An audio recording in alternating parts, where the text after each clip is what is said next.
contato ao vivo com a Europa, em crise política e com uma onda de protestos devido à proposta de reforma judiciária em Israel, a base governista e a oposição deram início a uma série de negociações no país.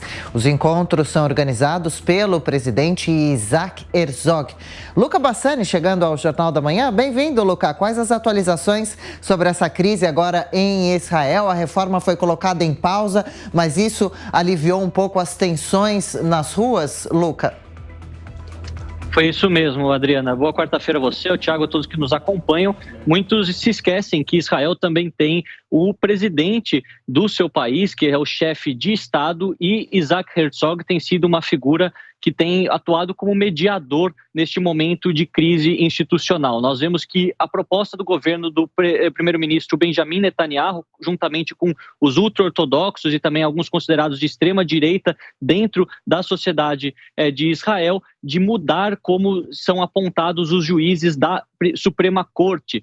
E com isso, muitos acreditam que não haveria mais o equilíbrio entre os três poderes, lembrando que Israel é uma das únicas democracias dentro do Oriente Médio. O presidente de Israel, então, Isaac Herzog, tem feito esse caminho de diálogo entre as diversas partes da sociedade, principalmente os partidos de oposição, liderados por Yair Lapid e também Ben Gantz, assim como o próprio governo de Netanyahu, dizendo que é importante que essa discussão volte novamente dentro do parlamento e seja adiada, algo que, depois dos protestos fortes durante as últimas semanas, o primeiro-ministro acabou até cedendo e, portanto, apenas no final de abril essa discussão voltará a se tornar parte da pauta política dentro do país. Os Estados Unidos criticaram de maneira forte a decisão do primeiro-ministro de tentar encabeçar essa reforma judicial, falando que isso poderia até mesmo tirar Israel do caminho democrático, na qual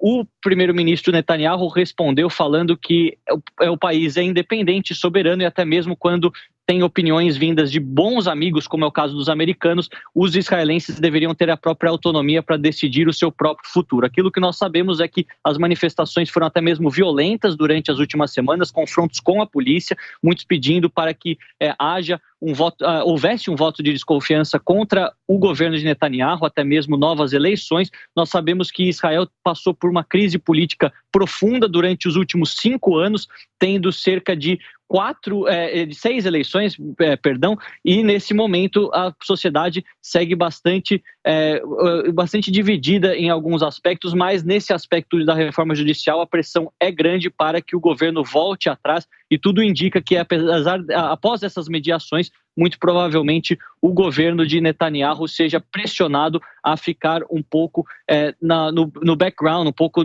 fora do assunto geral da política, para que a população volte a se acalmar e os movimentos sindicais que se juntaram a essas manifestações também se acalmem perante essas mudanças constitucionais que estavam sendo previstas.